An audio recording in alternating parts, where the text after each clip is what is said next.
At this time, I would like to bring up Carlsbad Mayor Matt Hall to introduce our event. I just want to thank everyone for coming today, and today's really an exciting day that we are able to put this on. And there's several people here that are from out of the city. I see Sam Abed's here in the front. I don't know if Jim Desmond's here yet or John Aguilar from Vista, but in this past year, one of the things we do as mayors or as council people, we go to different seminars and different meetings throughout the region and throughout the state. And this year at the Sandag retreat, we talked about mobility. What does it look like today, and what might it look like 10 or 15 years from today? And this presentation that you're about to see was so exciting that we wanted to bring it back again to North County. Because most of us in our everyday life, we think about the SUV we drive or the van we drive or the little Mini Cooper we drive, and that's how we focus on today. But it's hard to believe in the future there might not even be a driver in the car. And for me, that's very hard to fathom. The other thing that when we think into the future, and I've been in the automotive industry all my life, but what if there wasn't a piston engine? Can anybody imagine a world without a piston engine? So that's part of what we're going to talk about today, is what is mobility going to look like in the future, and what will vehicles look like in the future? And most importantly, we want to have time so you can ask the panelists different questions and to try and really grasp what tomorrow looks like. And there's always this conversation about roads, transit or rail, biking, and walking. And the only way it all really works is that it has to work together. There is no one way that we can that we can move from point A to point B. It takes a whole host of things in our world, and today we're going to show how some of that interrelates. So with that, I have my council here today. I got Mike Schumacher, I got Mark Packard, I got Lorraine Wood, and I got Keith Blackburn. And Lorraine, she was lucky enough to be at Sandag with me, and afterwards we thought, wow, we got to bring this back to Carlsbad and back to North County. So with that, I'm going to turn it back to Kathy, and she'll personally introduce our panelists. Thank you, Mayor. Again, welcome. I'm Kathy Dodson. I'm the interim city manager here in Carlsbad. And our session today is entitled Redefining Mobility, Connected and Autonomous Vehicles. You know, technology is changing nearly every aspect of the way we think about mobility. And the automobile, which was once the ultimate symbol of freedom, is now autonomous itself. This presentation explores how connected and autonomous vehicles will transform the transportation landscape and the opportunities and challenges this new frontier in innovation presents to the transportation industry and to the cities who build that infrastructure. We have a renowned panel of experts to speak with you today from both the transportation and auto industries. We have passed out pink questionnaire cards, and we will be walking periodically up and down the aisles. If you have those, pass them out. Pass them back to us if you need one. Raise your hand. We're happy to get that to you. Please turn your cell phones off. And now I would like to introduce our panelists, starting with Randall Iwazaki, Executive Director of the Contra Costa Transportation Authority. We also have Paul Godsmark here, who is the Chief Technology Officer and co-founder of the Canadian Automated Vehicle Center of Excellence.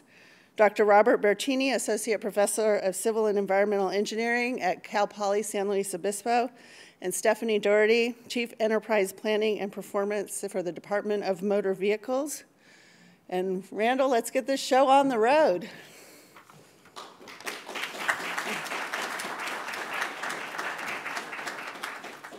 Thank you, Kathy, for the introduction. Wow, I can't even see anybody in the audience. This is great. Mayor Hall, thanks for the invite. We really appreciate that.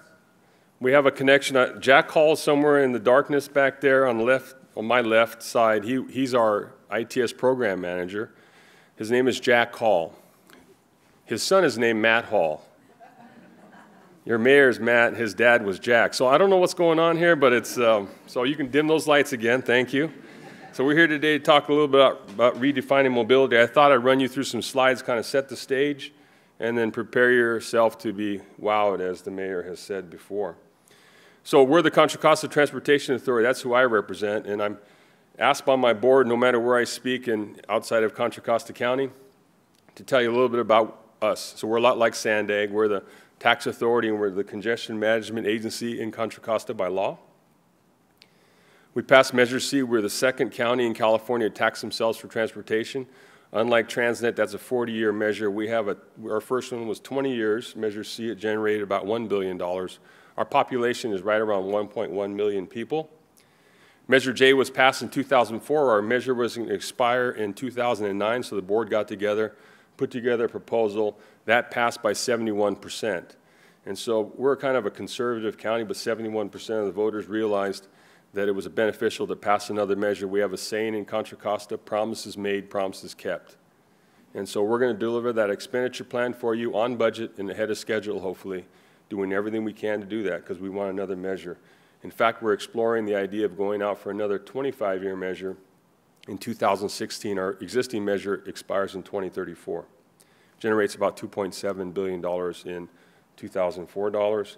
Here are some of the things that we do. We provide programs and projects for the county of Contra Costa. We just reestablished ferry service for the first time. We got rid of it when we built the Benicio Martinez Bridge, and now we're reinstating it some 3 decades later. We fund a great program for kids, underprivileged youth. So we purchase bus passes to get those kids on a school bus or on a bus to get to school on a daily basis so they can get educated, get a job, pay taxes just like everybody else, and we're going to reap the benefits of that. Bicycle, ped, a lot of our people actually walk and bike to work. So we have a well-rounded program. Now I'm going to start, and this is where I think if the city employees, you should pay attention to this, I think. So City 1.0, that's how we define it. We're created around the port. So a lot of cities on the western United States were developed right around the port, San Francisco, Los Angeles, other places. So as the interstate and the railroad system moved across the United States, now the intersecting points of those interstates and the railheads, that's how the city spread across the United States. It opened up the Midwest, allowed for infrastructure to be moved in, allowed for the wheat and other commodities to be moved out. So once again, people in, people out, goods in, goods out. A small city to the north of us, Los Angeles, they've coined the term City 3.0. And the idea Mayor Garcetti and Mayor Kevin Johnson have spoken openly about this is a connected city. So I can see Carlsbad as a connected city where you light up the city with ubiquitous Wi-Fi. Now, why are they trying to do that? Because they're trying to provide service to their people and not have to pay for it, using technology to do that. And so if you think about that, so I'm going to ask you a question. Who's the largest taxi cab company in the world today? Uber, right? How many taxi cabs do they own? None, right? The largest seller of music, iTunes, right? No record stores. Amazon, the largest seller of books, no bookstores. So the idea is use technology to supplant some of the services that we have to pay for, we provide. Paratransit is a good example. We pay a lot of money out of our measure to provide paratransit service. Imagine a day when you have a ubiquitous, connected city, and we call it City 5.0. When you overlay an autonomous, subscription-based, autonomous transportation system, you have a lot of potential, right? Now, we skipped City 4.0. We went right to 5.0. And the reason why? Because we like Hawaii 5.0. But that's not really that. We put that up there just for advertising because we really do like Hawaii 5.0. But 5G technology. So 5G technology is coming our way soon. It's going to be faster, better. And so imagine your city here at Carlsbad or the surrounding cities or the county all lit up providing service. So you hit a button, say, come get me with advertising. So it's a transportation service that is subsidized with advertising, or you hit a button, you say, come get me without advertising, or you own an autonomous vehicle. So the possibilities are endless. And so what we're trying to do is we're trying to provide the impetus through a test facility to get data-driven mobility and intermodal innovations. And we have some of those projects, and I wasn't prepared here today to talk to you about those, but we're doing a lot of research on the last mile connectivity using Uber and Lyft. And so it's a great opportunity. So if you want, Kathy, if you want more information, we can share that with you. And here's a picture that Sandag is going to the Supreme Court over as population grows in your county, in the United States, in the state, and you think about the piston engine, gasoline, fossil fuel, population goes up, greenhouse gases go up. The California Air Resources Board and the current administration said, no, we want it to go this way. In fact, I think the legislation is going to be pretty soon that, if signed, will require us to meet 80% reduction by 2050. So how do you get there when the numbers look like that? It's very difficult. So our idea is autonomous connected vehicles and electric motor. That's about the only way you're going to get there. So we created the GoMentum station, Go, Momentum, keep things moving, trying to expedite this technology. We did it for one reason at first. One of my board members, after a board meeting, said, Randy, the speaker was not very good. And I said, okay, I'm sorry. And we didn't have enough food to eat. I said, I apologize for that. And you need to create smart jobs when they redevelop the Concord Naval Weapons Station. It's about 5,000 acres. And I said, why is that my job?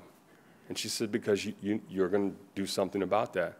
And so I took a tour about 5 years ago. I've been there almost a little over 5 years now. And 5,000 acres, infrastructure's in place, roadways are in place, rail crossings are in place. Everything's in place for a test facility. And so we created the Go Momentum station.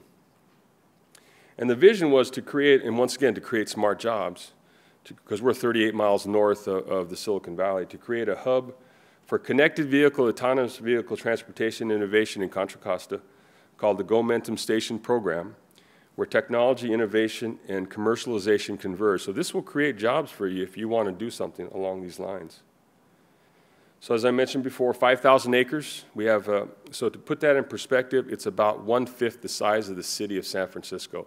San Francisco is 7 by 7 miles. This is 7 miles long, and it's about 1.3 miles to wide. So it's got all the infrastructure. It stored the munitions during World War II. Each of those bunkers stored separate munitions, so if you had an incident, the whole place wouldn't go up. But it's got rail crossings. I mean, it's amazing. All you see out there today are hawks and really fat squirrels. I mean, and it's quiet, and there's no trash, no graffiti. It's an amazing place. So as I mentioned before, this is our program. We call it 21st Century Transportation. It's to create jobs. And so we think that if you can start the testing, the automobile manufacturers will head north, test on this facility, bring 20, 25 vehicles, test in conjunction with each other, but they're not going to drive those vehicles back every day to San Jose or Palo Alto. The traffic is too heavy, so they're going to find a place to store their vehicles. And then when they make adjustments to those vehicles and the software and the hardware, they're going to probably have people up there that do that work right there. And so they're going to see how inexpensive, relatively speaking, houses are in our area versus when you go down to Palo Alto and you pay $3 million for a very, very small house. And so they can raise their family in a house. Efficient mobility, you all got it. Down here in San Diego, you got a very, very good performing transportation system. I actually used to work for Caltrans for 27 years. You got a great grid system here. The system works. You move a lot of people. You got trolley, you got rail. You could do better, but I mean, you got a great system here. But imagine if your highway system works better and you don't have to keep widening the darn thing. You can start spending some money on car replacement, on roadway repair and bridge repair.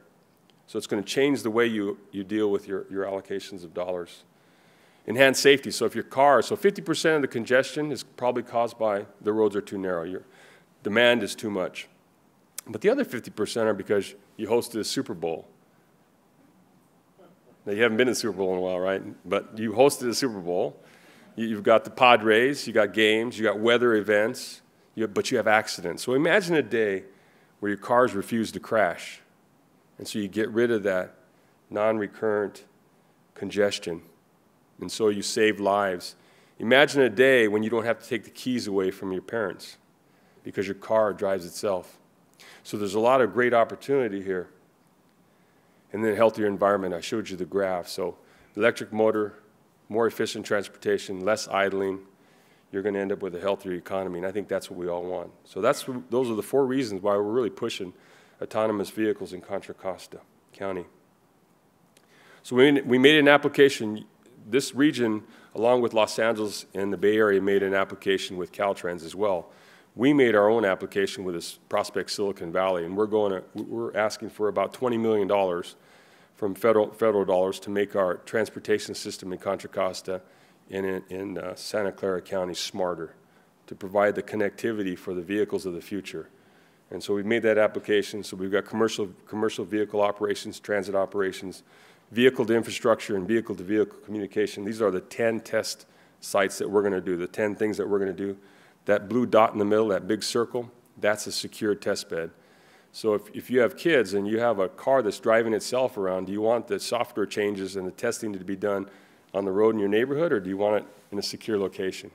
Right, so we're using this secure location. So we have a secure location. We're looking for collaborative partners. If you're interested in testing vehicles here, but you need a secure location to test somewhere else, let us know. And Jack Hall will send you an MOU and a non-disclosure agreement, and then we'll form a partnership. Our first partner was Cavco, who Paul Godsmark represents, the Canadian Autonomous Vehicle Center of Excellence. I'm half Canadian, so I wanted to make sure that my mom's side of the family was well represented. So as we think it's going to attract economic development, every city council member wants economic development for their great city. And so think about that as well. You're going to upgrade your infrastructure. If you can get a grant, you're going to upgrade your infrastructure. Somebody else is going to pay for those electronics. Now, I would imagine that, I don't know how old or how new your controllers are, but a lot of cities still have analog controllers, so mechanical controllers operating their signal systems. You can't sync those signals. And so all these things are going to get upgraded in the future. So that's my by the way, that's a Google car, and that's me in the Google car. So we're going to go. We don't take questions now, right? We take questions after? Okay, so our first speaker is going to be Stephanie Doherty. That was a joke. Stephanie Doherty. And as mentioned before, Stephanie works for the Department of Motor Vehicles. She's the Enterprise Planning and Performance Chief there, strategic planning, better word for that. 7.5 years. Prior to that, she worked for Deloitte. She says she has a new understanding of coming on the public side of how to deal with consultants. Nothing against consultants. So Stephanie, you're up. I'm going to see if I can find anything like that.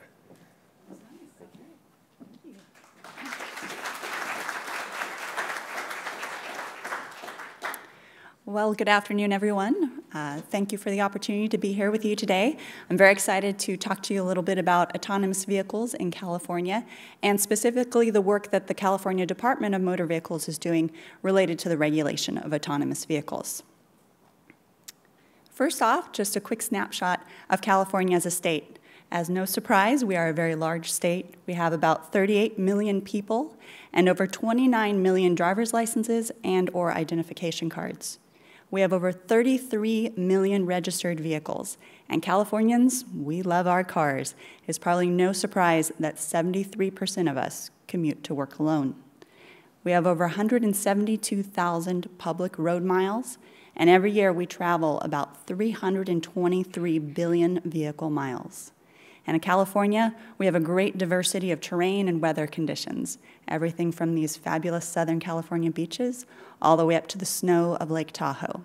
And so as a state, we have this diversity of driving environments, a number of vehicles and drivers where we are perfectly positioned to take advantage of autonomous vehicle technology. Now, a question we're often asked is, how exactly did the DMV get involved in regulation of autonomous vehicles? Well, a few years ago, back in 2012, Senate Bill 1298 was adopted, and this bill requires the department to adopt regulations related to the testing and public operation of autonomous vehicles on California public roads. Now, when this bill was adopted, it was definitely a new responsibility for this department. Most of you probably think of the DMV, hopefully in very pleasant terms, as an organization that's really good at licensing drivers and has a lot of expertise in registering vehicles. But questions around vehicle safety, regulation of motor vehicle safety, those are topics that are typically addressed at the federal level.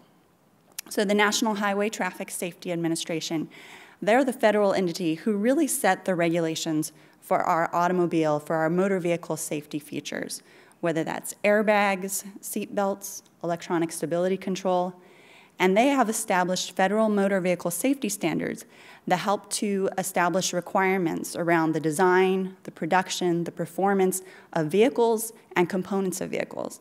And that's related to crash avoidance, related to mitigating the impact of crashes, as well as crash survivability.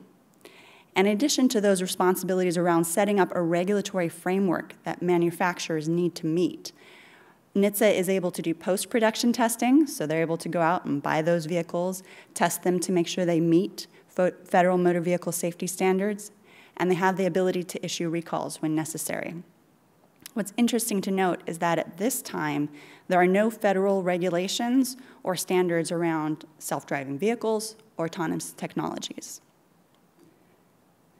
What NHTSA has done is that they issued a preliminary policy statement to the states a few years ago, back in May of 2013.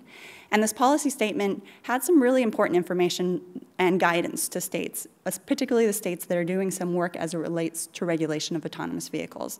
First, it established a common definition for autonomous vehicles, and I'll talk more about that in a second. It also laid out some of the research work that NHTSA is doing. There's a lot of open questions around autonomous vehicle technology. For example, cybersecurity. How do we transfer control between a self-driving vehicle back to a human driver when the vehicle reaches a situation where it can no longer safely operate on its own?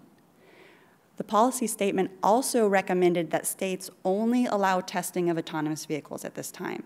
They suggested to states that we should not permit the public operation or deployment of autonomous vehicles.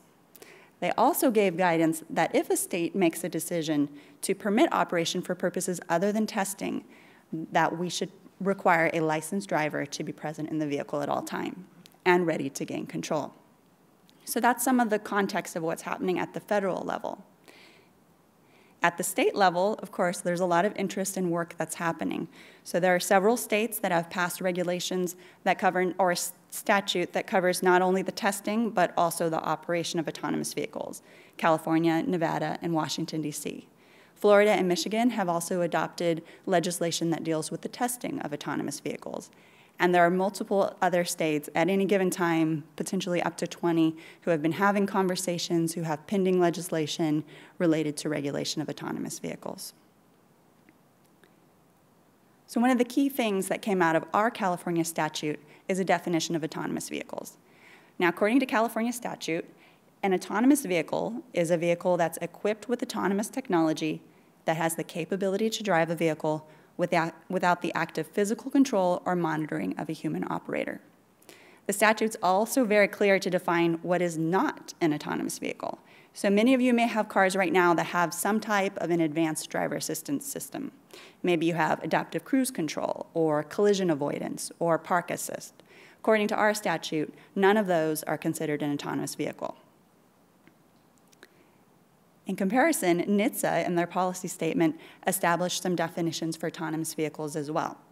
And you can see that these are progressive levels that show the technology slowly evolving from being a technology that assists the driver to a technology that takes the place of the driver.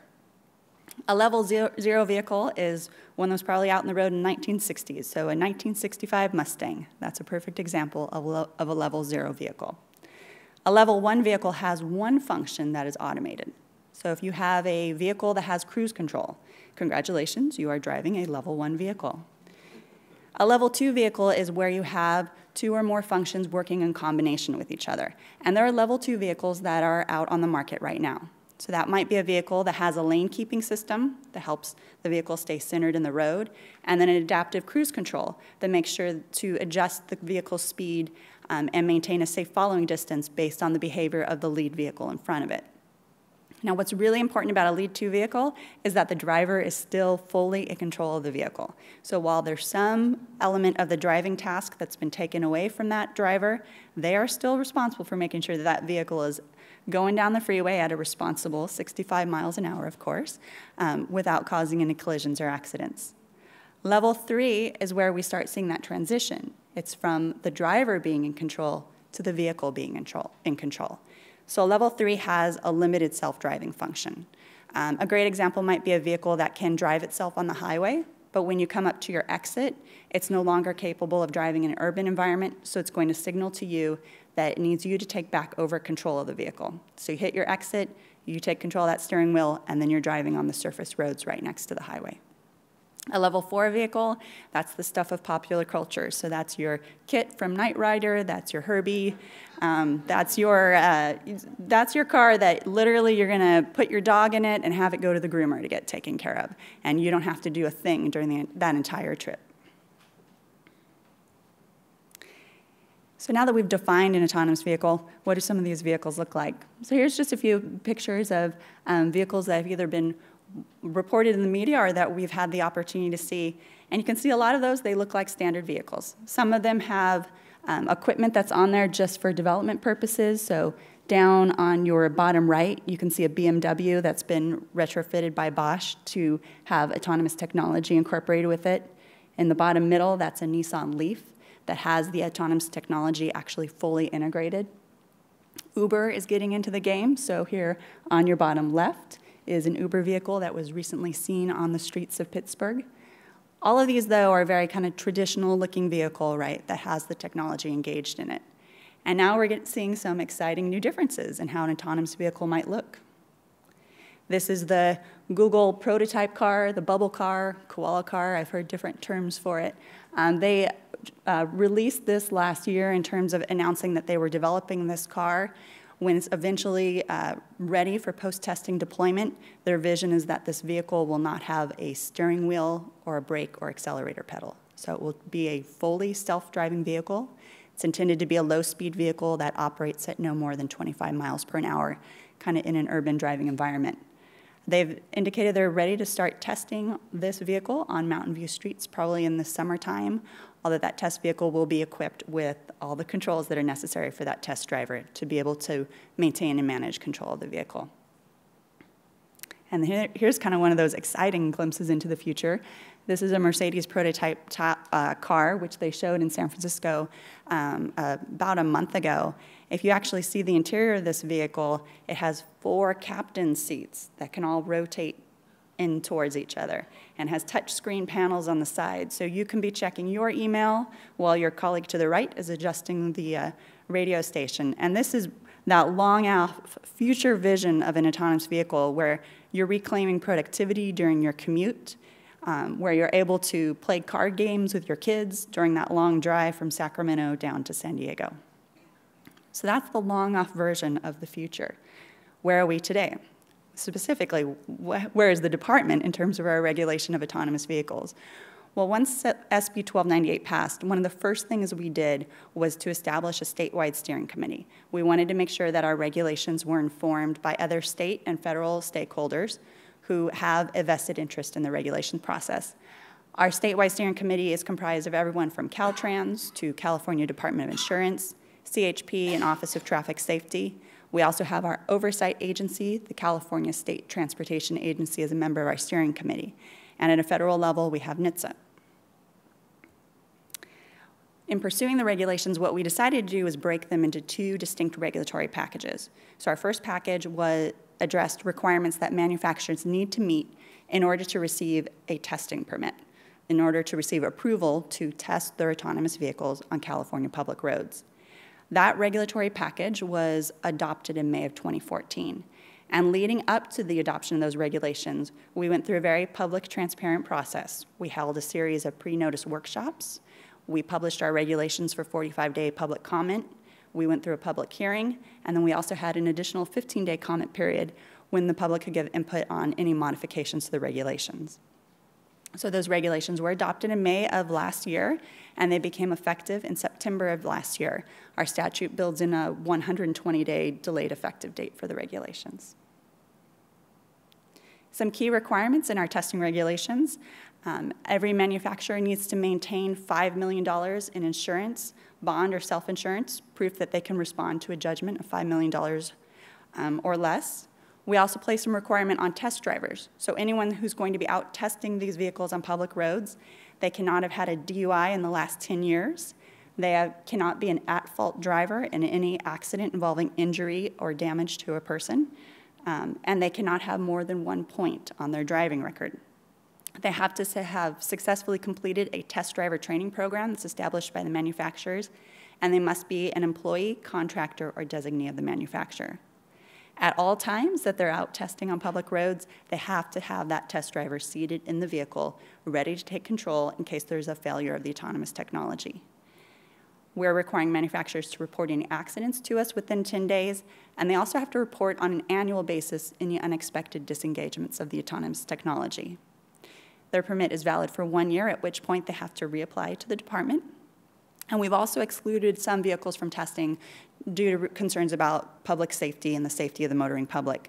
So we are not allowing testing of commercial vehicles, anything that has a gross vehicle weight of more than 10,000 pounds, and motorcycles. And since the testing regulations became effective in September of last year, we've issued testing permits to 7 manufacturers. Some of those are the more traditional, probably more familiarly recognized as automobile manufacturers, such as VW Audi, Mercedes-Benz, Nissan. Some of them are automotive parts suppliers, Bosch and Delphi, and then some of them are newcomers to the arena, Google and Tesla as well. That's package 1, testing. Package 2, post-testing deployment. We are currently in development on those regulations. We've been making good progress, but we're wanting to make sure that we take a very careful and deliberative approach to these. These are the regulations that specify the requirements a manufacturer must meet before you and I can go out and buy an autonomous vehicle or operate an autonomous vehicle.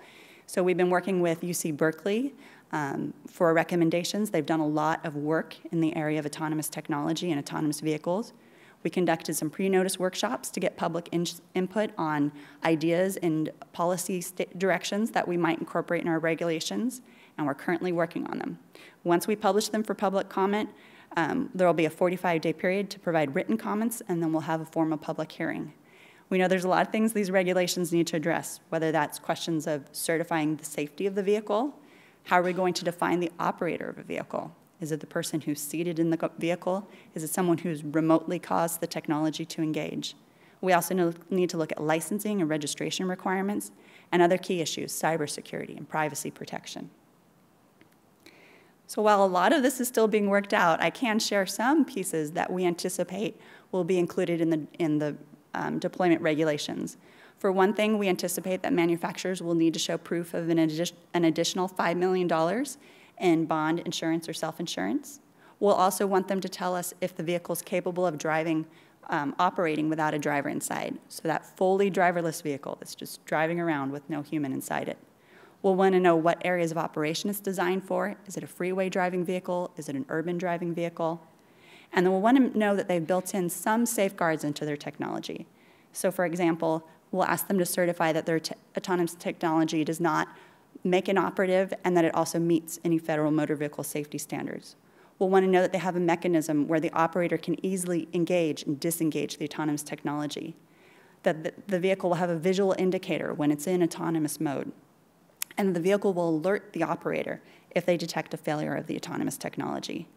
And the last part is that sensor data would be recorded up to 30 seconds prior to the collision, so that if this vehicle is involved in an accident or collision, there will be sensor data available to understand what was occurring in the driving environment at that time.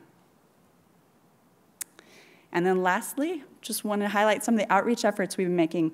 One of the things we've really been trying to do as we've been developing these regulations is to get a wide range of input, whether that's manufacturers, other interested parties, just to make sure that we have as much input as possible into these regulations. So we've been getting a lot of visibility. This highlights some of the media coverage we've had, but we've also been actively reaching out via LinkedIn, Twitter, Facebook. One of our public hearings, we did a Google Hangout, so anyone in the world could give public comment to us. So we've really been trying to encourage a wide variety of opinions and input into our regulations.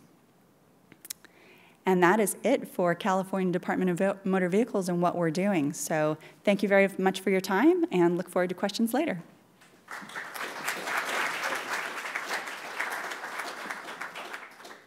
So that was the regulation piece. So now the mayor said wow 3 times. You know the 3 phases of wow, right? on any project. The first phase is because it takes so long to get a project off the planner desk into design, into construction. People say, wow, they finally got the project started.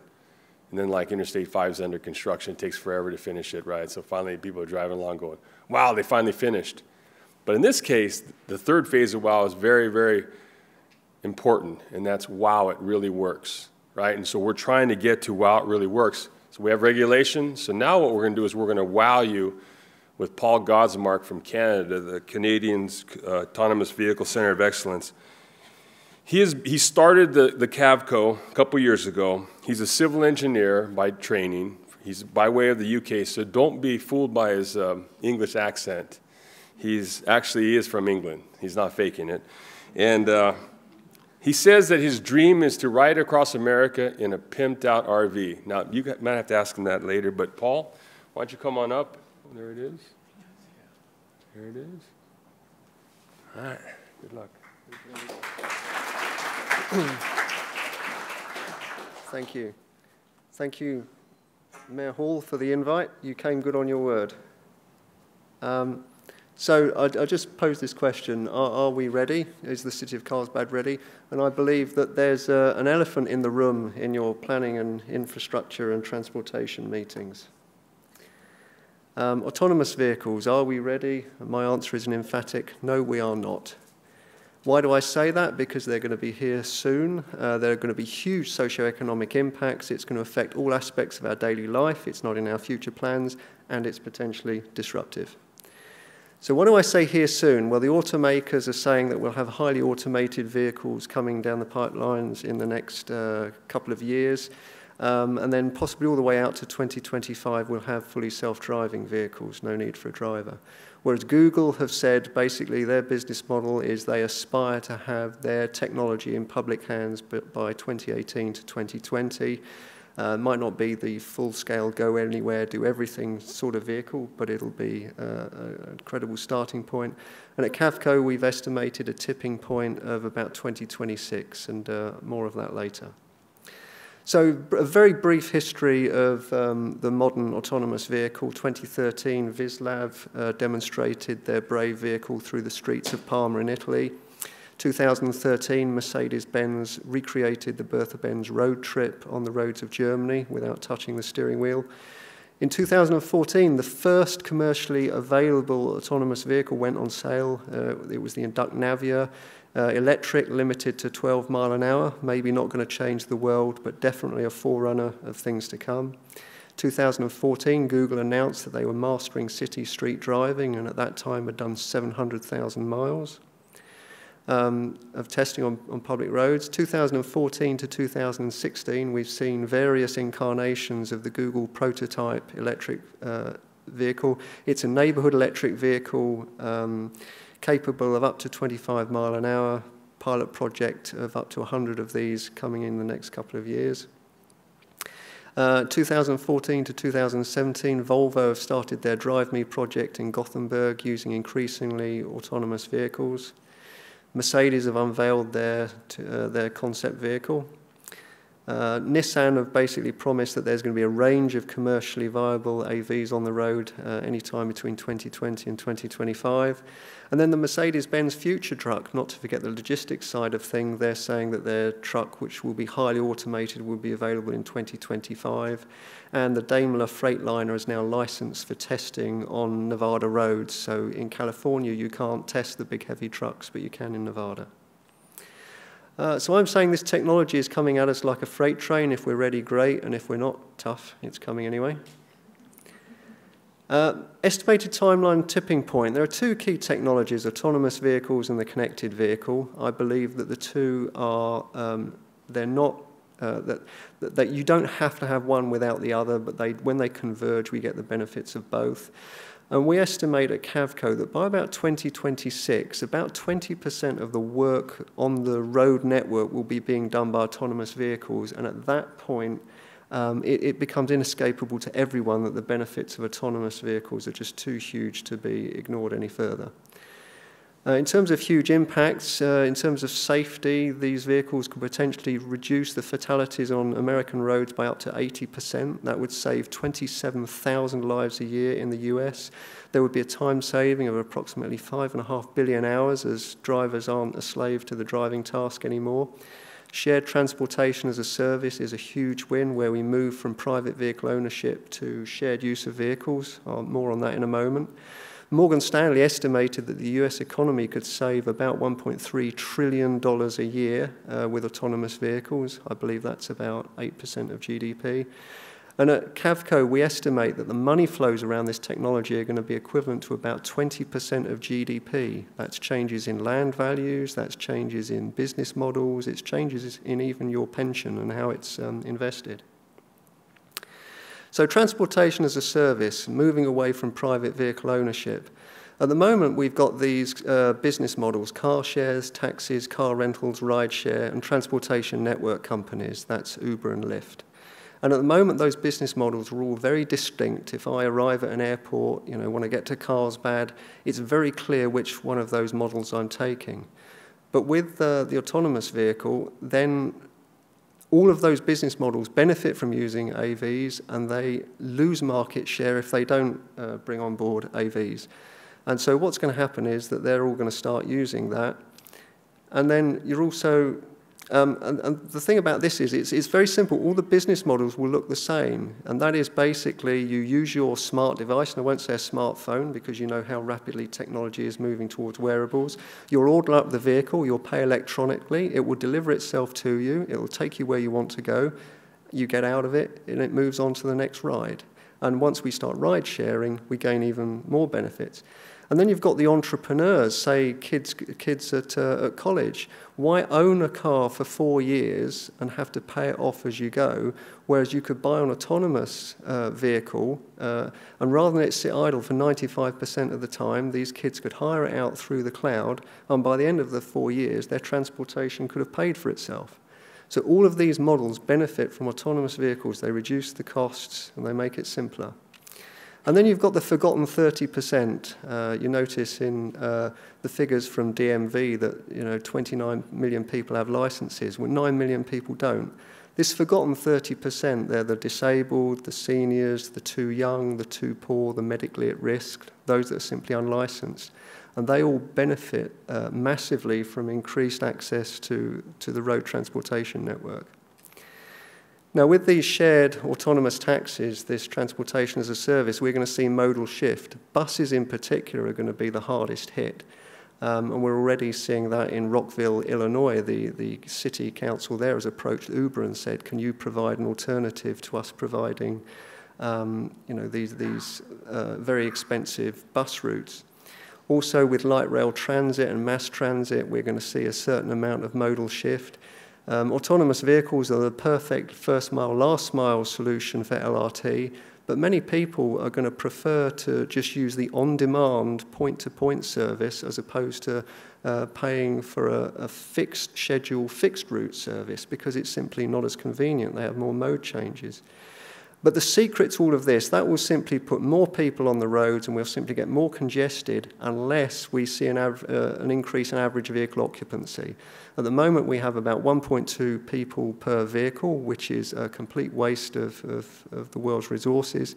If we can increase that to 1.8 people per vehicle, we'll be able to soak up all the increased demand from the 30% that currently don't use road transportation very much, and we'll still have less vehicles on the roads. So it's going to change all aspects of daily life, just like Car 1.0. Look at this street scene from, 150 years ago. And then the modern-day street scene. Autonomous vehicles are going to change how and where we live and work. Do our plans and forecasts 15 years out allow for sprawl? Imagine you get into your vehicle, you can start work the minute you get into your autonomous vehicle, and you can finish work when you get home in the autonomous vehicle. And so basically you'll be prepared to commute further, which means you can live in housing which is lower cost than near the urban core. In the same way, we're going to get densification. People in city centres, there's going to be less requirement for parking. We're going to be able to put more people in city centres, and autonomous vehicles are going be perfectly suited for that environment. And studies have shown that as we move from ownership, from private ownership to transportation as a service, that the users can typically save about 40% of their transportation costs a year. And what's really interesting is that autonomous vehicles, one AV will typically replace anywhere between 2 and 13 private vehicles. So there's a real reduction in the total number of vehicles that need to be on the road. And it's not in our future plans. It's most transportation, municipal, parking, transit, fleet replacement, trucking, high-speed rail, government departments, pensions. Very, very few of these even mention autonomous vehicles in their plans, let alone actually have an understanding of the risks and the opportunities that come with that. And of course, there are no standards or guidelines to help us, and yet, as I say, this technology is not too many years away. There's going to be new social norms, behaviours and business models, and do our plans and forecasts allow for mobile offices?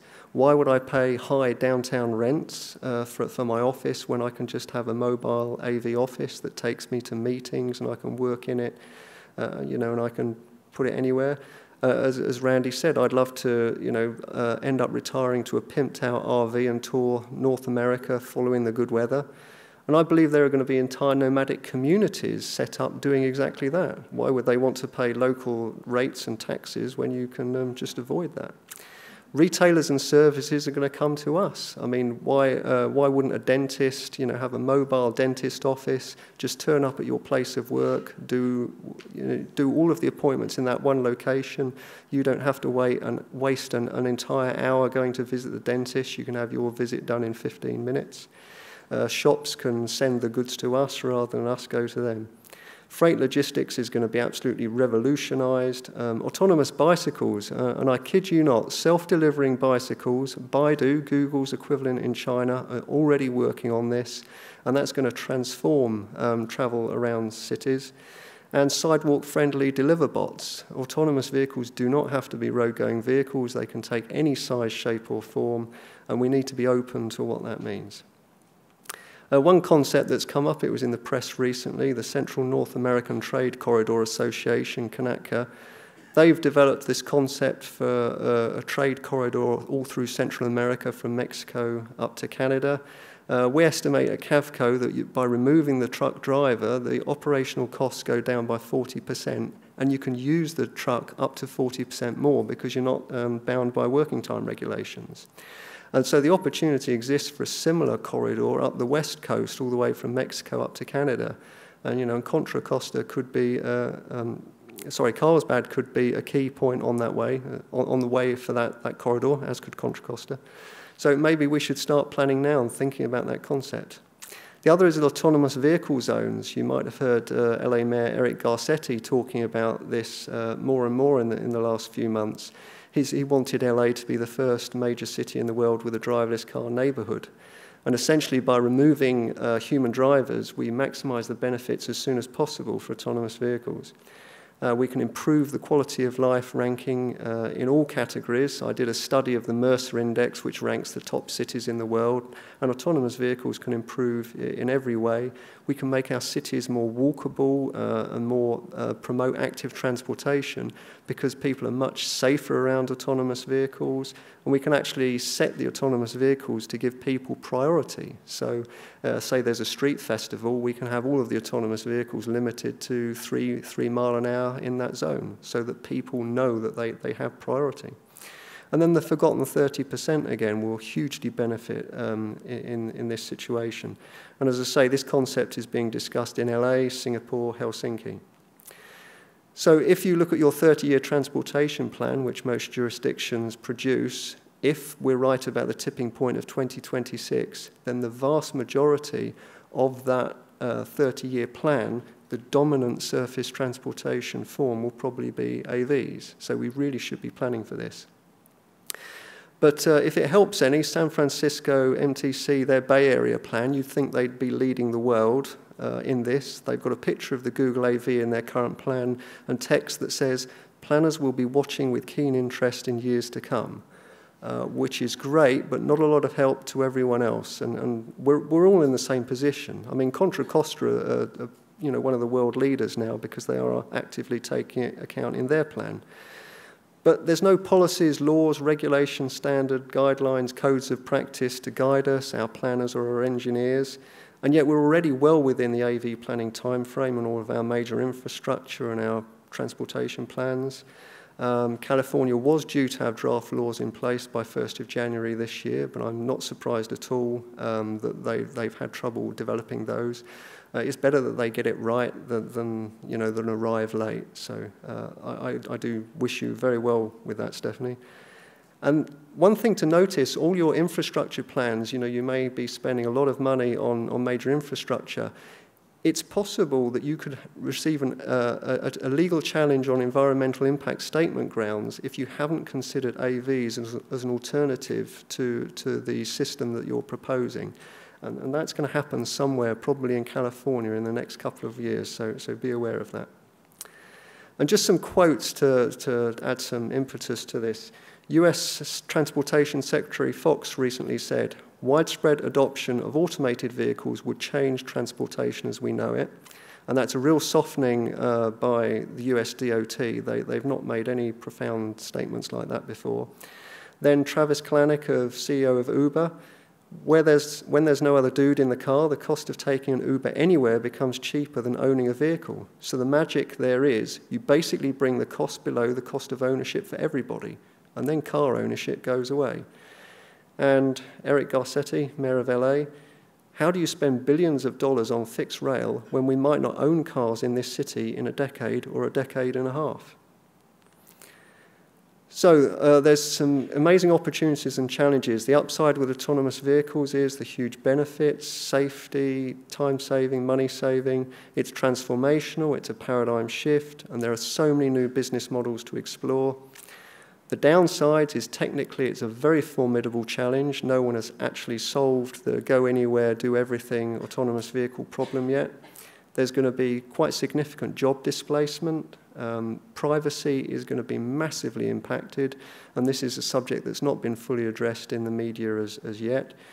If we have on-demand point-to-point service, then obesity can only get worse, and it's going to be disruptive to our operational and business models, and we don't like change, and there's going to be significant change.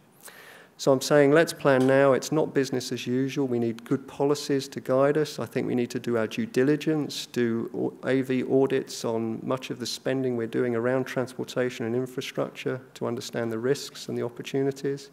In that way, we can maximize the benefits and mitigate the downsides. So thank you very much.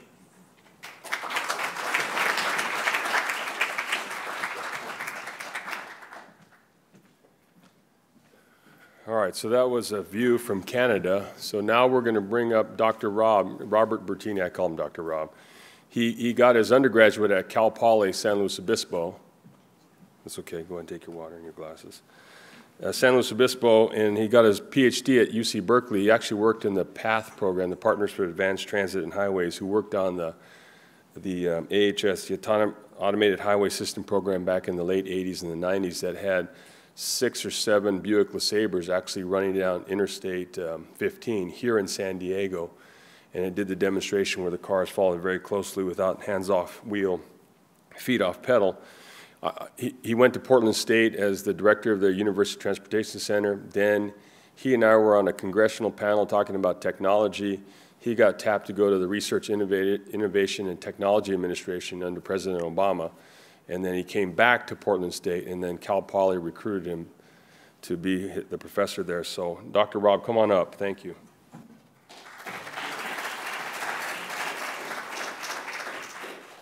Randy didn't know it was a job interview when we were testifying. Yeah, I didn't do my best. Thank you. Randy's done very well for himself and for the state of California, and it's great for me to be back in California after a number of years away. And it's been a lot of fun working with Randy and Paul and today Stephanie to talk about some of the future technologies and exciting challenges and opportunities that we'll be facing.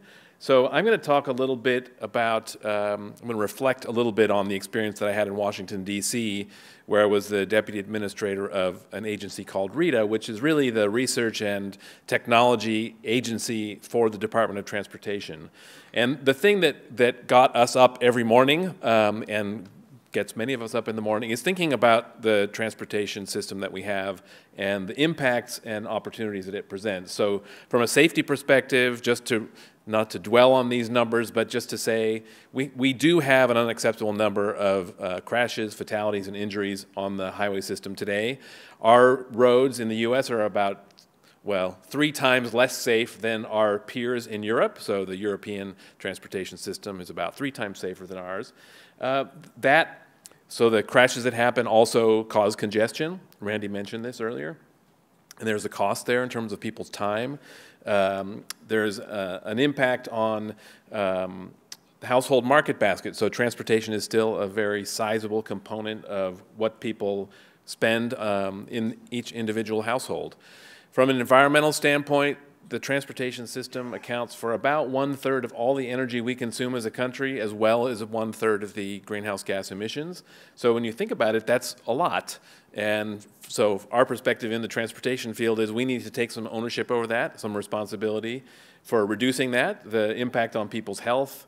About half of our fellow citizens live in regions that exceed at least one federal air quality standard. So there are lots of reasons that we're excited about the future in transportation and thinking about the kinds of differences that we can make in our community. When we think about the environmental perspective, it took me a while to find a picture of a 5-legged stool. A lot of people talk about a 3-legged stool or 4-legged stool. I go for 5, but there are 5 different prongs on the sort of the battle to reduce greenhouse gas emissions. We've got the vehicle technology, the fuel technology. In this country, the amount of travel, the vehicle miles traveled, has been dropping for about the past 10 years, and of course that's one way to combat greenhouse gas. Also, making the system operate more efficiently. That's another way. We have ramp metering, variable speed limit systems, HOV lanes, and so on. And then as well within transportation agencies or cities, for example, thinking about the construction, maintenance, and day-to-day operations. So there are 5 ways that we can tackle this. We've been hearing a lot about advanced vehicle technology, and Stephanie mentioned some of the technologies that are already on the market. I usually present this to my students because, you know, they're about to graduate on Saturday, and most of them already have jobs, and so they might be thinking about buying a new car. And so I just like to remind them that if it's not that I have a new car, but you know they could go out and get a new one. The 2016 Ford Fusion contains a number of intelligent vehicle components, you might say, or increasingly automated elements. And Stephanie mentioned some of these already. Adaptive cruise control, blind spot warning, lane keeping, active park assist, traffic sign recognition, and various alert systems. Those are already available.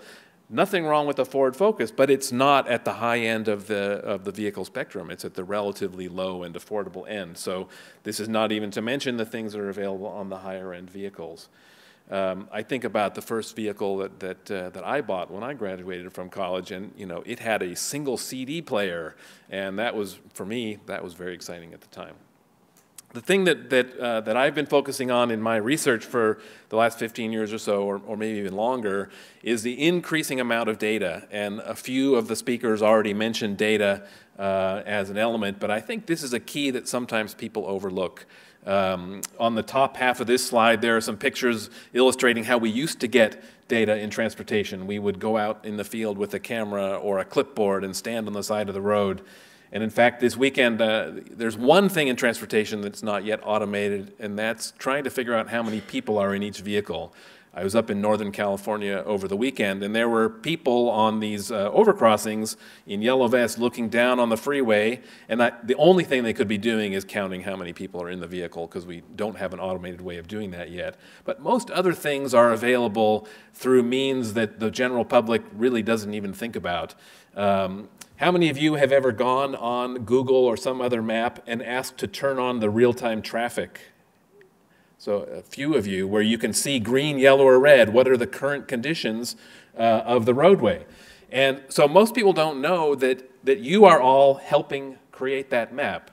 So as you click, yes, I accept on your mobile phone, on any sort of app that you might be using, yes, yes, yes, yes, yes, accept, accept, accept, you are agreeing to send your position periodically, essentially to that map maker, so that over time your speed is being tracked. And there's a privacy question. The concept of privacy has been mentioned.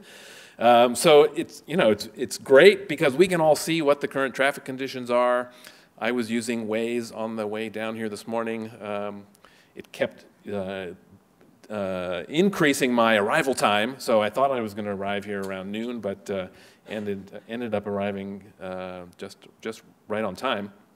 But Waze was pinging my location periodically to help other drivers who were behind me on the road. So I think a big component in the automated vehicle realm is this data connectivity. So people ask, I don't work for Google, but people ask, well, why is Google involved in this? Well, it's all about the connectivity. It's all about the data. It's all about the knowledge of where the person is and where the person wants to go and what sort of behavior is underlying that. So we're in the midst of a data revolution.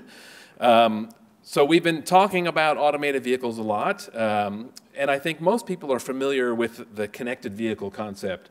But there is some confusion, and that word connected is used to mean a lot of different things. So I thought, since I'm a professor, I won't give you a quiz today, but I have a little bit of a few little points about connected vehicle. Call it Connected Vehicles 101. When I worked at the U.S. Department of Transportation, we launched a strategic research plan for connected vehicles back in 2009. And the vision of the connected future kind of ended up looking like the photos on this slide. And on the left-hand side, you have not only connected vehicles that are connected to one another, including cars, but also, I think very importantly, including fleets. Paul mentioned commercial vehicles. Several speakers also mentioned taxis. So transit vehicles, transit and paratransit. I think fleets are kind of one of the keys here. And not to ignore the person in the vehicles, the people in the vehicles, the drivers, the operators, the passengers of those vehicles. All of the users and drivers of vehicles are also carrying mobile devices. So the connectivity between the device you may have and the vehicle and the infrastructure is also very important. And then lastly, the infrastructure, the roadside devices, the hundreds of thousands of traffic signals and other devices that exist on the network, the spots on the transportation infrastructure that are safety problems, the sharp curves, the blind spots, and also the locations that are influenced by bad weather, by fog, by snow, and so on. Are also important ingredients. So the vision is that all these elements will be connected. And yes, certainly there are vehicles available that contain advanced technology, but the idea is, can we come up with a way to really create an equitable solution?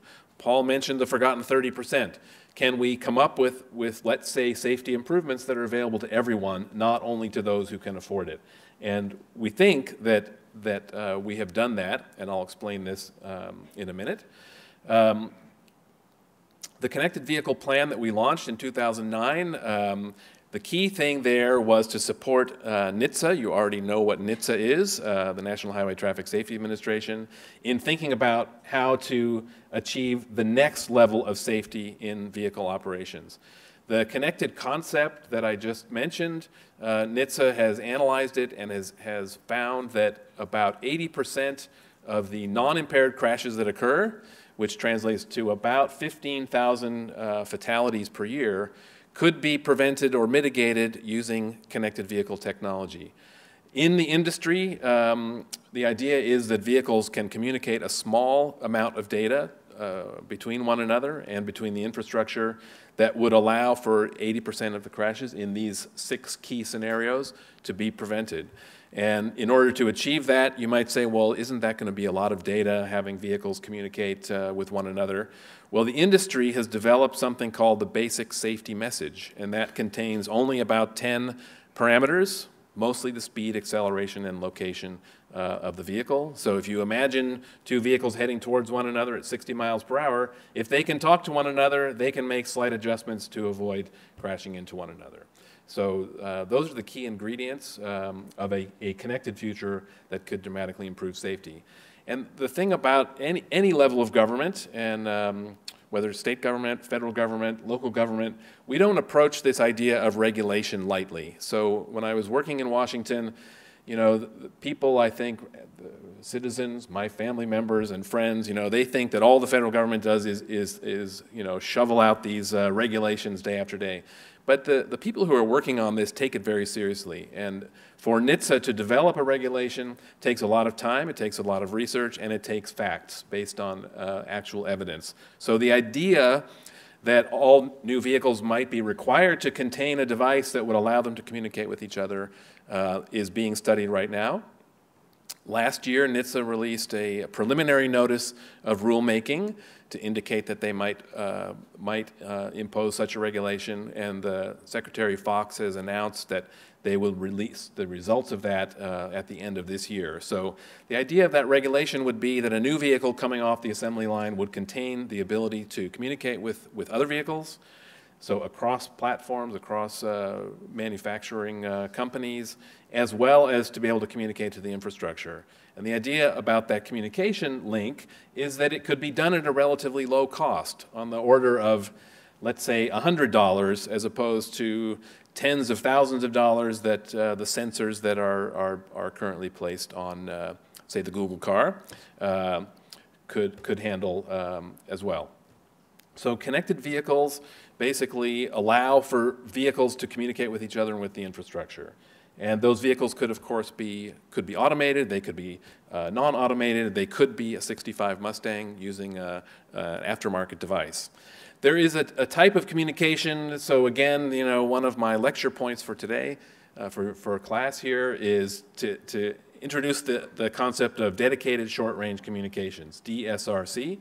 So basically, DSRC is a form of Wi-Fi, but it's a special form in that it's what we would call low latency. So back in 1999, the Federal Communications Commission set aside a piece of the communication spectrum at 5.9 gigahertz for safety applications. And so that piece of the spectrum is currently reserved for transportation safety. And also through a mammoth effort, international effort, Europe and Japan essentially reserved the same piece of the spectrum. And so this allows for interoperability, so products that we produce in this country can be used in Europe or Japan and vice versa. And the other key is standardization. So you may be familiar with the fast track toll tag system that we have in California. So that's an example of a form of wireless communication that allows for tolling and a few other things. The problem with that is that we don't have standardization in the US. So you can't take your fast track tag and use it in London or Stockholm. You can't even use it in Florida or in Boston. So you can't even actually use it in Tacoma, Washington. In Oregon, they're developing yet a different standard. So the idea here with vehicle-to-vehicle and vehicle-to-infrastructure communications is we want standardization across the industry. So DSRC can work with other types of communication, other types of connectivity, Wi-Fi, cellular communications, and so on. But the industry and the federal government thinks that for safety applications, this DSRC is necessary. So again, in order to support the decision-making, the US DOT funded what was called a safety pilot in Michigan a couple of years ago. Michigan has really been leading in this area. They set up a system with about 3,000 connected vehicles on the streets of Ann Arbor, and they demonstrated about 10 different applications. Most of them were safety-related applications for vehicles to communicate with one another. And then several vehicle-to-infrastructure, particularly at signalized intersections. And the results of this safety pilot helped inform the decision that NHTSA made to launch the regulatory process that would perhaps require this kind of connectivity in all new vehicles. Randy mentioned the application that CCTA made for the GoMentum for the US DOT's Connected Vehicle Pilot Program, and as he also said, there are 2 applications from California. The idea is that connected vehicles on the road, in addition to the safety benefits, can also be the foundation for other sorts of applications that the US DOT has called mobility on one hand. So there are a number of different traffic management, traffic information, transit and freight management on the fleet side, and allowing transportation agencies to better manage and operate the transportation system. So once you have all those connected vehicles out on the roads and those connected users, that data can of course be used to prevent crashes, but also for other things that might benefit the system. There are also environmental applications in addition to mobility applications. So you may, for example, choose if you're having a spare the air day, at the traffic management center on a normal day, you may be optimizing the management of your network to minimize travel time, to minimize delay. On a spare the air day, you may say, well, we want to minimize emissions today, and so you might turn the knobs a little bit differently on a day like that to minimize emissions. So managing your network, depending on the needs, that kind of flexibility could be enabled through this the connectivity that we're speaking about. As with anything, we're on a path, and so every day there's something in the news. I did a quick little analysis a few months ago of the number of mentions of automated vehicles in the press, and back in 2009 there were a few dozen. Now there are hundreds and hundreds and hundreds of mentions in the popular press. And that show up on Facebook and Twitter feeds and so on, if you follow that kind of stuff. I think that I was, in terms of the connection between automated and connected vehicles, last week I was compared to Mr. Spock, and I'm not really a Star Trek person, but I thought, I was thinking about this idea that if there is a regulation that requires this DSRC connectivity in all new vehicles, okay, so if there's a regulation, and if you have an automated vehicle, and it's also a new vehicle, that would also mean that that automated vehicle should also have this kind of connectivity in it. So I was trying to explain this to someone, and they were, referring to me as being very logical. But I think that is an important connection to think about. How does this all come together under the guise of Mr. Spock and the logical way of thinking, that we will have vehicles with increasing amounts of automation, we already have them, and increasing amounts of connectivity, and I think that's the exciting thing. How does that transition work? And for elected officials and policymakers and people thinking about transportation, thinking about cities, and thinking about how we want our society to look in the future, I think that's what's kind of exciting. And the idea with this graph is to illustrate that it's not an either-or, autonomy or cooperation and connectivity, but it's how do those things come together. And on this plane, if you have increasing amounts of cooperation, increasing amounts of autonomy in the future, that's sort of where the sweet spot could be. I think Stephanie already mentioned, and others have alluded to the fact that there are lots of open questions. We're at a point where things aren't figured out. This makes my students kind of nervous when I try to explain this to them. They'd prefer to be just given the guidebook or the manual and just tell me how to solve this problem. But we're at this really interesting point where it's up to us, or up to you, or up to everyone in the room to figure out, well, what do we want to do? And how do we want to evolve as a society in the future? So our challenge is to take these puzzle pieces and sort them into this landscape. Some of these issues have already been mentioned: questions about liability, privacy, of course, cybersecurity, governance. So where's the data going to go, and who's going to manage it? Will it be available for government agencies, for example, if the private sector is collecting it? How will you and your vehicle be certified to participate? So do I want Randy's vehicle will I trust his vehicle to communicate with mine accurately? So we're forming this trust relationship out on the road. How do you know you can trust this other entity? So there are quite a number of important questions. What I would maybe like to end on is to try to have you think a little bit about, well, what kind of world do we want 10, 20, 30 years from now? I think that we should not forget about the people and the citizens, you know, who've elected you, or the citizens that pay my salary at the university.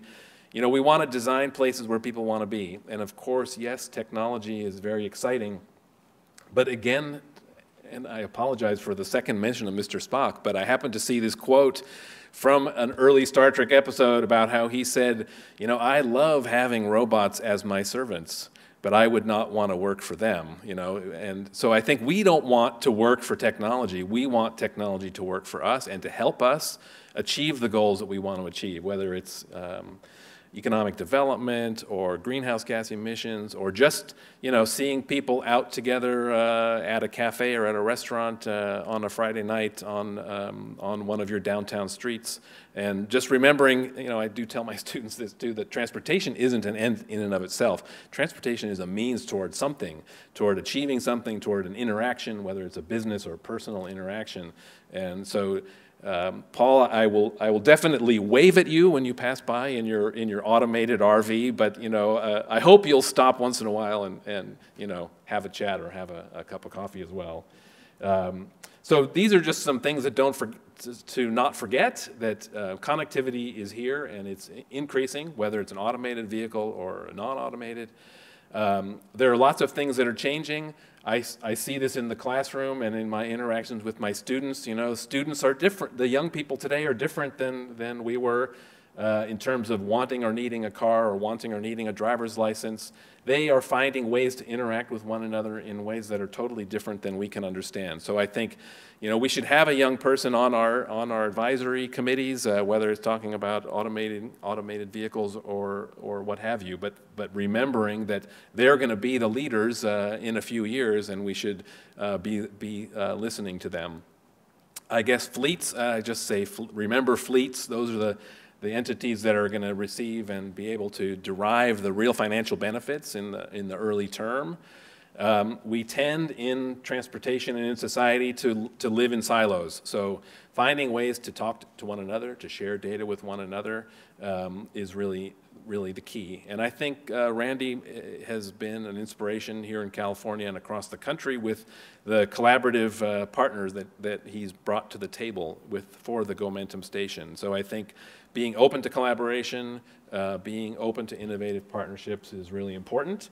And so I think we've tried to set the stage now, and I think we're going to open it up to questions. So thanks a lot for this opportunity, and start your questions. As we get started, I would love to hear from our mayor and council, actually, to see if they have any questions, because they are actually the ones who wanted this presentation. They wanted that peek into the future. And so we do have collectors on every side. If you don't have a card, wave your hand. If you have a card that you want picked up, let us know also. But I would like to start with one question, and that is, what should cities be doing to prepare for this? We're the ones who provide a lot of the infrastructure. How do we prepare? So is this on? Well, let me just say this. You have, and it was alluded to in a number of the speakers, when you build your transportation plans, what you do is you build a plan out in the future for 25 to 40 years. And you have your transportation element of your general plan. And we tend as engineers or as planners to use today's technology, embed it throughout the next 25 to 40 years. And so we don't ever work outside of the proverbial box. And so we have a slide that we actually show that shows the speed of technology, and we didn't really talk about that here today. But government has a hard time keeping up with technology and the rapid pace of technology. You look at Uber recently. So I have a slide deck that shows IBM is a 100-year company. It takes 30 years before it really takes off. Builds a lot of great products. And when you compare that against Microsoft 10 years. It takes off, great product, but 10 years. And then you look at Facebook. Facebook takes off in 14 months. And so government is supposed to keep up with that. And I think the message that we're looking at least from the authorities' perspective, is what's out there that's going to help us, and how do we get prepared for it? And so if you use the notion that you can take and overlay a subscription-based autonomous vehicle fleet here in Carlsbad, you can actually have better mobility with less vehicles. And Paul can run you through the math. Anybody can run you through the math. But then you can provide services in different ways that don't cost the city as much from your general fund. And I think those are some of the things that, and we're looking for innovations because it seems like the city of Carlsbad is pretty innovative. I think it takes risk takers and innovators that work in government that move these technologies along, and then what we tend to do as government officials is copy the good ideas. And so we're just trying to plant the seed of innovation here, at least I am, because I was asked by the mayor to do that. But what we're trying to do is we're trying to apply that technology to Contra Costa County and figure out ways of providing bus service, better last mile, better connection protection, better routing information so that our bus service is more efficient. So people quit complaining about all the buses that run by empty, and they're actually, they're full. Because why? They're viable and they get you to where you want to go. Yeah, I would say keep your options open, but also be thoughtful about developing a roadmap to the future. And I can give one example. I've been working with the state of Oregon to help the State Department of Transportation develop a roadmap for connected and automated vehicles. And as one indication, we took a look. My voice is really booming in here, but we took a look at the number of spots on the roadway network. Of course, Oregon's a very large state, but there are 3,000 spots where they have a traffic signal or a highway lighting fixture with power, and in many cases with hardwired communications. So, you know, the cities, on the city streets, you are the entity that is overseeing that network of nodes on the network. So keeping your options open when you're upgrading those kinds of systems, you know, looking for opportunities, as Randy said, to receive grant funding perhaps to upgrade traffic signal controllers. There are some cities in Oregon that basically allow publicly available their traffic signal timing information. So there are entrepreneurs who've developed apps. Of course, we don't want people to get distracted by these apps, but basically the apps can help you as a driver anticipate when the signal is going to turn green ahead of you. So you don't have driver behavior that's accelerating up to the red light. You could have a more smooth traffic flow if people knew when the light was going to turn green. So it comes down to data and you know, being open to innovation is what cities can do. We just rolled out Enlighten in Walnut Creek. Oh, what? We just rolled out the app he was talking about in Walnut Creek. I know we have at least one council member who would take advantage of that. Stephanie, do you have any thoughts on this? So at CAVCO, we've had the good fortune to be invited to do a seminar with the City of Calgary and a research workshop with the City of Toronto. And basically, we explained that we can come up with deployment scenarios that make private car ownership balloon, because you've got this forgotten 30% that currently can't or unable to drive, don't want to, who suddenly can become drivers or operators. So we can have a mass influx of extra vehicles on the roads and much worse congestion, or we can put policies in place to promote ride sharing, which I think transit is all about us sharing, you know, a mobility system that would massively reduce congestion. And it really is down to the city is, what do you want the future to be? Because if you create good policies, that will be the future. And it's interesting in California. California very much leading the way in North America, and this neighborhood electric vehicle regulations, Huntington Beach, we submitted a proposal to them, which would be perfect. They're setting up a neighborhood electric vehicle system, and autonomous vehicles would be the perfect segue into the autonomous vehicle future if we have autonomous NEVs first, get the system going. But to me, it just comes down to good policies. What does the city want? And then steer your policies towards those goals and force the autonomous vehicle system to meet those goals. Maybe I could mention one other thing that has come up with automated vehicles. The current ways that vehicles are sensing their location on the road involves identifying lane lines. So one kind of surprising thing that states and local agencies are thinking is, well, we might need to increase the frequency that we paint our road striping so that that's sort of the number one thing that the automated vehicle manufacturers and developers are asking the transportation agencies to provide. That's interesting, but just regular lane line paint, nothing special? Yes, yep. Great. What other questions do we have out there?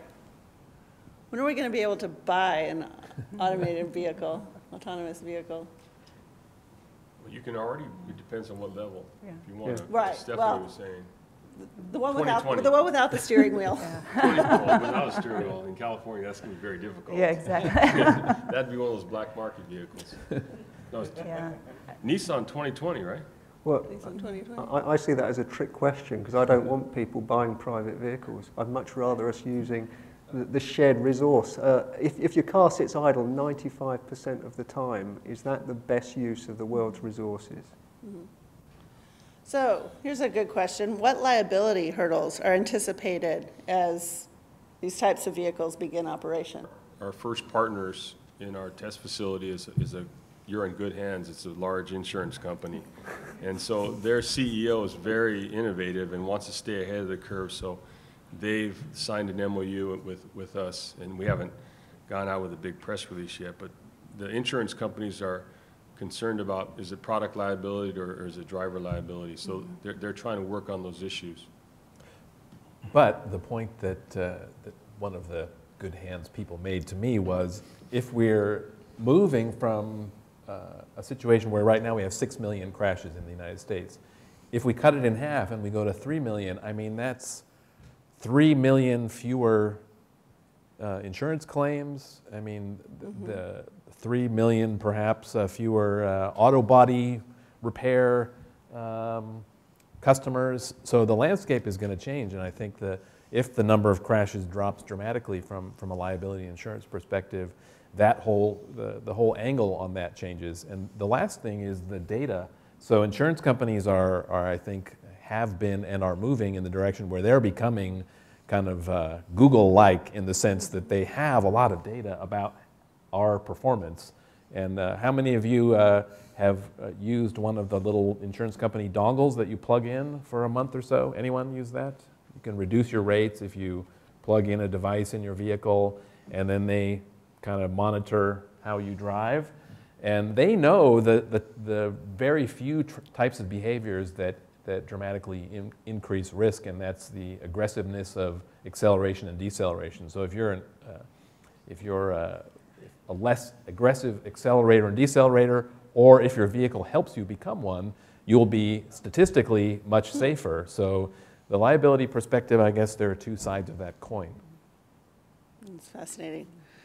Another question we have is, in the 2026 tipping point, what do you project the price of an automated vehicle will be? Will they be affordable, I guess, is the real question. Well, again, a bit of a trick question, because why would you want to buy one? Do you really want to buy a vehicle that will sit idle 95% of the time?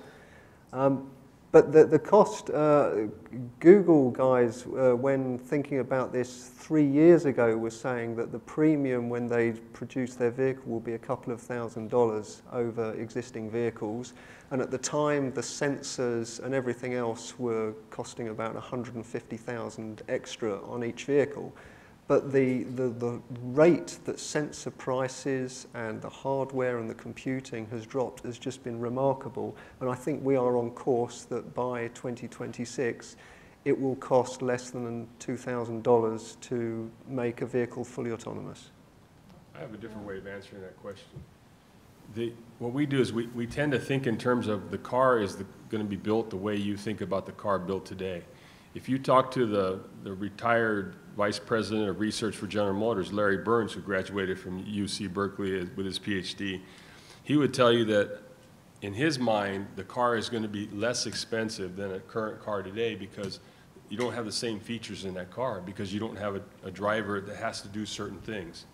And so we have a prediction, and it's not good to make a prediction during your lifetime. It's better to make some kind of outlandish prediction outside of your lifetime. But what we've done is we've kind of taken a look at the industry today, and about half of the things that you do as a driver today, you're not going to have to do in 5 years.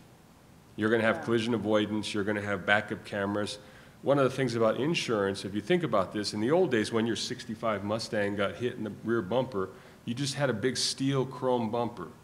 Today, you have a plastic facade over a big piece of steel, but that plastic facade has sensors in it. So when somebody taps your Mercedes or your I don't want a Mercedes, I just have a pickup, but if I had a Mercedes and somebody tapped the back end of that, it's like $5,000 or $6,000, right? Because the sensors are all damaged. So things are changing, but don't get caught up in the idea that a car is going to be built the way it is today if it's fully autonomous. It's going to look a little bit different. Or if we reduce, or let's say eliminate crashes, Lighter. so would the vehicle's crashworthiness need to be the same if it didn't crash? So it could be lighter, it wouldn't have to have steel bumpers, or maybe light vehicles that could operate on exclusive facilities in the transition phase could be much less expensive. See, people ask that all the time. What Paul's getting at is it going to be a publicly owned system or is it going to be a privately owned system? So that's a question for you. Do you want to own a car in the future? A lot of kids, I gave a speech the other day at UC Berkeley and I asked, how many of you own a car? And nobody raised their hand. They said, we don't need a car. So the love affair, when I was 16, I was the first in line at DMV. I'm pretty sure all of you were probably first in line or second in line as well. But I got that driver's license that the gentleman right there was trying to give away. And I had that was freedom. Today it's viewed a little bit differently as the cost of ownership goes up. So another question is, how does the autonomous vehicle work with, instead of against, San Diego focus of transit and high-speed rail? Well, you want to answer that question? You first. I think it augments it very well. And once again, I think we think in terms of competition rather than enhancing. And so I mentioned we have a research project, at least with the Contra Costa Transportation Authority, UC Berkeley, and one of our transit providers, and that's the last mile. So you get off the trolley, that's great. I mean, you're right at Petco Park, you can go watch the baseball game. You take that trolley back, you go to a parking space. In the future, you won't have to take up one of those $25,000 to $35,000 parking spaces on that multi-level structure because you can have a subscription-based car service come get you and pick you up. So that last mile connectivity, we call it connection protection. When you get off a bus, a lot of people don't take a bus because when it drops you off, there's not a bus waiting for you, another mode of transportation. So we've got a meeting set up with Uber, and we don't want to be exclusive, so we also have a meeting with Lyft. And those two, I think those two, transportation as a service provider or transportation network provider, whatever the latest acronym is for those folks, I think it's a great opportunity. Well, imagine you just push a button and a car comes and you don't have to talk to a driver. And it parks itself, so the doors don't open, so your parking lots now become more efficient. Or they never park, they just roam around. I think it's a great enhancement to the mainline transit system. Now, Paul's going to say it'll get rid of transit, but I'm not going to go that far. But you have to be careful with the roaming around because that's VMT, right? So if they're not zero-emission vehicles, it's a big problem. Motor. It's electric motor. That's my future. Thank you. You're welcome. Well, I'm not going to go as far as say it makes all existing forms of transit redundant. I will just suggest that it could, and that as taxpayers, do you want to spend billions of dollars on something that could be a white elephant when it's built? So it just makes sense to do studies now to look at these transportation proposals in light of autonomous vehicles and then determine how robust the forecast operational and business models will be. And I think we'll discover that actually they're nothing like as robust as we currently believe and that we should be thinking about adapting the design or possibly changing it completely. I would say, though, that we should be careful because there are cities, large cities, there are high-demand corridors where you can't move the number of people who are moving through those corridors in individual vehicles. So you need high-capacity channels, whatever those might be on in the future. We currently use trains, we use airplanes, we use buses and so on. So look around the world at megacities. So we're still going to have cities and large cities in the future. We're going to have dense urban settings where you will need high capacity capabilities. Of course, the way that those are operated and the technologies informing those could be different. But I think to move in the next few decades to a world with no public transportation just doesn't seem feasible to me. That I see the addition of options for people. I had a professor who said, he admonished us the last day of class, don't take away people's options. So I think our job in transportation and in public service is to increase the options that we provide for people. And some technologies, some things will fade away.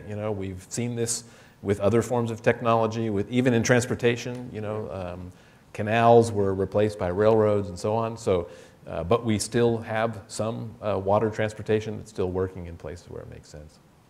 Okay, we've got just a few more questions. Do you believe that in order to reduce greenhouse gases, that there will be requirements that all AV vehicles be electric or zero emission? Yeah, I did a supplementary presentation to SANDAG, and I very much believe that. We're looking at autonomous vehicle development at the moment, and it naturally is a best fit with electric propulsion. Then you look at the exponential growth in solar electricity generation. Then you look at the exponential improvements in battery technology and the reduction in battery costs. And so the combination of autonomous and electric and sharing, I mean, Rob summed this up in his comments. I really think policies should be steering us in that direction, but the technology itself is just taking us that way anyway. It's just that with good policies, we'll probably get there quicker. I might add that we should be careful in any situation to remember that one size does not fit all, and there are exciting advancements in electricity generation options. But I think being on the West Coast, where we have relatively clean electric power at the moment, it would take a long time for other states in the U.S. and other locales. If you compare sort of the cleanliness of the electricity we have on the West Coast now, and you compare that to some states like West Virginia, for example. Sorry, West Virginia, but they're mostly generating electricity from coal, and those transitions will take time. So I think we probably shouldn't say that, yes, we should regulate, every state should regulate, but we should step carefully and be informed by facts on what makes sense. I think that when I spoke, I talked the electric motor. I didn't talk about what propelled that electric motor, whether it was a battery or it was hydrogen. So the market shares are going to drive, I think, what powers that electric motor. But if you want to drive greenhouse gases to zero, it's going to be very difficult to do it by cleaning up fossil fuels. I mean, I don't see that happening. I love this question because I don't anticipate it being an issue in Carlsbad. Wouldn't the autonomous vehicles have to learn snow and ice control prior to adoption? Well, that's yeah, I mean, so one thing that I didn't really mention about the confluence of connectivity and automation is an automated vehicle or a vehicle that's driven by sensors with video and so on may have some trouble in snow and ice and in where all the road stripes are covered. So the addition of connectivity, and also an automated vehicle can't see around a building or can't see around a curve on a road, but a connected automated vehicle could talk to another vehicle or perhaps be aware from a vehicle that had passed by recently about slippery conditions or an obstruction in the road. So I think that might be a reason that sort of the combination would be even more viable for those kinds of situations. When this whole first effort started a long time ago, when we got involved, and I was still at Caltrans, one of the map makers wanted us to and it would apply to you as well, the city officials, is supply speed zone information. Supply, when you change a road, a couplet information. You haven't asked the question about construction zones when you have temporary striping and you grind the striping off and it looks like you're supposed to go this way, but the striping sends you this way. And I can tell you that sitting in the Google car, what was amazing to me is it was a windy day in Mountain View, and in California, when you go somewhere else to speak about autonomous vehicle, they all ask, have you ever seen a Google car? Well, nobody in California asks, have you seen a Google car? Because in Northern California, it's driving all over, and so it just kind of blends in with the scenery. But this car, as the trees were shaking in the wind, the shadows were going across the road, and this car it started to shudder. It didn't know what to do. And so the driver took over. And then as it went across, and it's either a crosswalk or a railroad crossing, the car slowed down to 25 miles an hour and then went back. Because the vehicle code says when you come to is it a crosswalk? Or railroad crossing. You slow so most of you won't slow down to 25 miles an hour because you've forgotten that portion of the vehicle code because you haven't taken a test in a long time. But this Google car, they don't forget. So, well, it doesn't do well in the snow and ice, and that's the reason why we have a collaboration with Michigan, Umtree. The test facility, they're building fake buildings. We're not building any fake buildings. They're building fake bridges. We're not building any fake bridges. We have tunnels, 2 1,400-foot long tunnels where you lose GPS signal. Those things will more than likely be tested on the West Coast. But if you look in Michigan, they have snow all the time. And so, well, they go, woe upon us because you can't test all year round, but you can test snow at least six months out of the year in snow and ice conditions. And I think that question about both the capabilities and the limitations of an autonomous vehicle are very interesting to us from a regulator perspective. So while on the application we'd want the manufacturer to tell us everything the vehicle can do, we'd also want them to tell us areas where the vehicle can't perform. So for example, I'm incapable of operating in autonomous mode in snow or in rain or in inclement weather or in the dark. And then the question becomes for us as a regulator, how much do we want to dictate or suggest to the manufacturer what type of safeguards need to be built in so the autonomous technology can't be engaged in those conditions where it was not designed to operate. So how do we prevent that operator misuse? I'm in the snow and I want to put the vehicle into autonomous mode, for example. Oh, interesting. What is a city's role in providing public or shared transportation? Should cities own it, share ownership, or just facilitate implementation? This is Well, I mean, I don't have the answer, but the thing that comes to mind is that the city, you have the valuable commodity is that sidewalk space or that street frontage. Mm-hmm. That's the valuable resource, and I mean there have been battles over that for at least 100 years, and different forms of public and private transportation. And the pendulum has swung back and forth different ways. We had public transportation that was privately provided, and then it all became public, and there have been a few. In the 70s, there was a big move toward privatization that didn't really take. So I think, thinking about leveraging the value of what you have, of your resource, your streets and your street space, and then thinking about, well, how do we provide people with the mobility and accessibility that they need, and in a safe and fair way is, I think, the city's role. Yeah. All of the public transit people that I've spoken with, rather than saying, oh, technology can't keep up with us, we're always ahead, they're generally saying, look, we can't keep up with technology, and one of the issues is with autonomous vehicles, connected vehicles, there's this freight train of technology coming, and public transit isn't geared up to deal with that. In fact, the entire engineering and planning profession isn't designed to keep up with it. The last paradigm shift we had as transportation engineers and planners was when the modern automobile, was invented and then took its place, around 1870 to 1910. We haven't had a paradigm shift since then, and I think public transit is not well geared up to deal with this transition, and I think it's time to be thinking as municipalities, is it time to begin to relinquish this hold on public transit and allow the private sector to do a better job, just as Uber is challenging the entire regulatory regime around taxis, not just in California, but all around the world. Should we be considering a similar transformation of bus services, of light rail? So it just begs the question. I don't know what the answer is, but I really think it's a valid question. We should be discussing it a lot more. My answer to that question is, I have a 11-member elected official board, and they allow us to to take risk. They allow us to try to innovate, because you learn innovation doesn't always work out, and I don't know what the answer to the original question is, but I'll just leave you with this. is that one of the reasons why we try to innovate is because our board supports it. And so as elected officials, you oversee and you set the values of the organization of the city. You own the infrastructure. Automobile manufacturer comes in and wants to test, so they go see Kathy. Kathy, if the board is very rigid and doesn't like innovation, she says, the easiest answer for government is always no. There's a good city down south. Go to San Diego and bother them.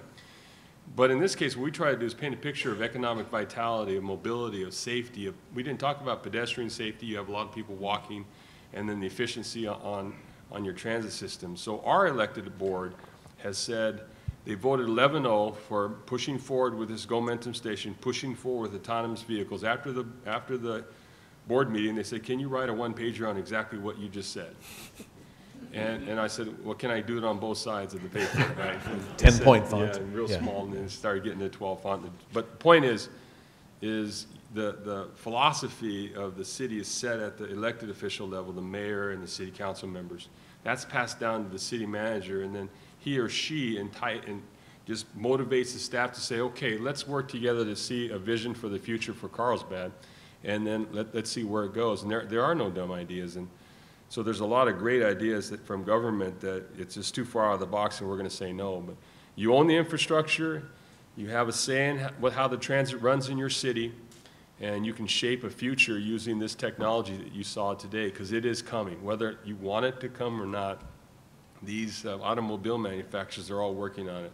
About 5 years ago, there was probably 20 companies with autonomous vehicles section in their company. Today, there's like 1,000. And so everybody's moving forward. You have all these first-tier suppliers, Delphi, Bosch, and all those folks that are working on all these aftermarket roadside equipment vendors, your controller systems, your changeable message signs. All that information is going to be routed through that vehicle in the future. And so will it save you money in the future? Maybe.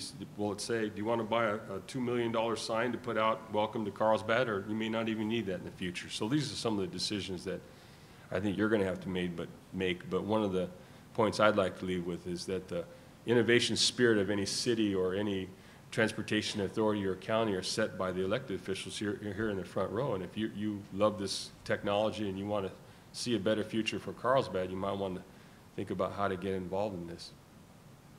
I might add just one more thing about paradigm shifts, because Paul mentioned that. And actually, someone who's in the classroom trying to educate the next generation of planners and engineers, actually there is a paradigm shift going on. It's not so much in the technology area, but it's the idea that streets are for people. So I'm sure that in Carlsbad you've thought about and have implemented some complete street solutions. So thinking about the fact that streets are for vehicles, yes, but there are people in those vehicles, and sometimes those people may also be walking or biking or using public transportation. And I think over the last 10 years that we have been shifting in this country to again, create more options. And so I think continuing in that mode, that willingness to experiment, of course in a safe way and in a reasonable and cost-effective way. So I think cities are on the front lines. You're the ones who are implementing. You're working with the developers who are building the neighborhoods and the new developments that are going to be around for the next 30 years. So decisions that are made now are going to influence what our communities look like tomorrow and for the next generation. So, pat yourself on the back a little bit for that, but also set the bar high for this next set of challenges that you face. And I think that in the past at the universities we would teach the students, well, here are the state standards and here are the federal standards, but I think cities are now taking up a larger role in deciding what the standards are going to be for the future. And so I think cities are nothing wrong with the state or federal government, but cities, you have kind of an interesting moment here, a moment where you're sort of in the spotlight. Oh, they like that. Preaching to the choir. Yeah. I think. So we're closing in on 3 o'clock. If we did not get to your question, I apologize and encourage you, if you've got a moment, to come and talk to our panelists. Do we have any additional questions from the front row? Any closing comments or thoughts? I had one, but I forgot what it was now. Yes. So I'd like to bring back up the mayor to close the program. Go Mentum. I just want to close by saying thank you to each and every one of you for giving this afternoon, or giving us the time this afternoon to kind of have an understanding of what the future looks like. And if I could make one ask of each of you in the audience is when you leave here today, start talking about what the future might look like. And this is just one snapshot. And I think that's one of the things that the five of us do in our walks every day. We're dealing with this, and what do we want the future to look like? What do you want the future to look like? And we found this so exciting. To me, it was much more exciting than buses or trains, and I'm not trying to put them down. They're very important. But when I started thinking, wow, I won't be able to drive a piston car in the future. I might live not to see the piston car die. All of a sudden, that started triggering a whole lot of thoughts. A car that you can't crash, what is that going to be like? And how will that change the future? And you can just keep taking that thought one step further and one step further as to what our future will look like. So I just want to say thank you for coming. Please talk about this to your neighbors and what we've experienced here today, and thank you very much. Thank you to the panel.